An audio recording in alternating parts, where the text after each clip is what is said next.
బంగాళాఖాతంలో ఈశాన్య ఋతుపవనాల ప్రభావంతో అతి భారీ వర్షాలు కురుస్తున్నాయి. తమిళనాడు దక్షిణ కోస్తా ప్రాంతం మీద ఈ ఈశాన్య ఋతుపవనాల ప్రభావం బలంగా ఉన్నది. నిశ్చలంగా అతి భారీ వర్షం కురుస్తున్నది. ఈ వర్షాన్నే మనం కుందపోట వర్షం అంటారు. ఈ వర్షము చాలా ప్రమాదకరమైనది. ఈ వర్షము ఎక్కువ కాలం కొనసాగితే తీవ్రమైన వరద ముప్పు అనేక ప్రాంతాలకు పొంచి ఉన్నది. ప్రస్తుతం అరేబియా సముద్రంలో ఉన్న తీవ్రమైన వాయుగుండం కారణంగా ఈశాన్య ఋతుపవనాలు బలంగా తూర్పు తీరంపై ప్రభావం చూపుతున్నాయి. వాతావరణ శాఖ చెప్పిన వివరాల ప్రకారం రానున్న 2-3 రోజుల పాటు ఈ భారీ వర్షాలు కొనసాగే అవకాశం ఉన్నది.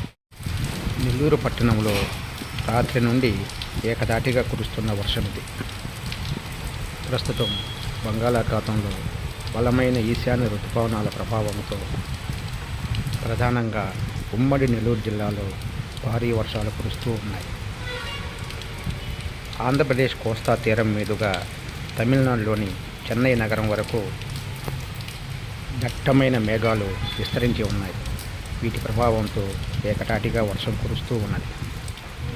సెప్టెంబర్ 23వ తేదీన నైరుతి ఋతుపవనాల ఉపసంహరణ వాయువ్య భారతదేశంలో మొదలైంది. ప్రస్తుతం బంగాళాఖాతంలోనికి ఈ ఋతుపవనాలు ప్రవేశించాయి. వీటిని తిరోగమించిన నైరుతి ఋతుపవనాలు లేదా ఈశాన్య ఋతుపవనాలు అని అంటారు. ప్రస్తుతం ఈశాన్య ఋతుపవనాల ప్రభావం తూర్పు తీరం మీద, ముఖ్యంగా తమిళనాడు, కోస్తాంధ్ర మీద తీవ్రంగా ఉన్నది.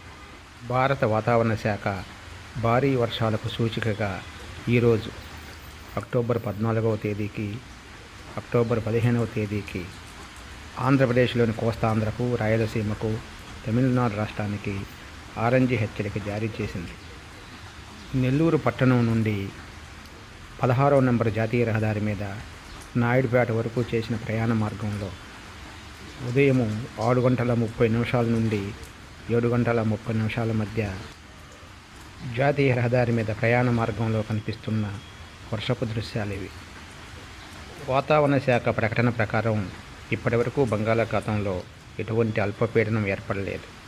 ఈ వర్షాలు ప్రధానంగా బలమైన ఈశాన్య ఋతుపవనాల వల్లే కురుస్తున్నాయి. ఒక్కొక్కసారి అల్పపీడనం కారణంగా కురిసే వర్షాలు తుఫాను సమయంలో కురిసే వర్షాల కన్నా భారీ నష్టాన్ని కలిగిస్తాయి. ఈ వర్షాలు ఏకధాటిగా ఎక్కువ కాలం కురవడం వల్ల వీటి ప్రభావంతో విశాల ప్రాంతంలో నమోదైన అత్యధిక వర్షపాతము వాగులు, నదులు గుండా పల్లపు ప్రాంతాలకు చేరుతుంది. అందువల్ల వర్షపాతం మొదలైన 1-2 రోజులకు లోతట్టు ప్రాంతాలలో, పల్లపు ప్రాంతాలలో వరదలు వచ్చే ప్రమాదం ఉంటుంది.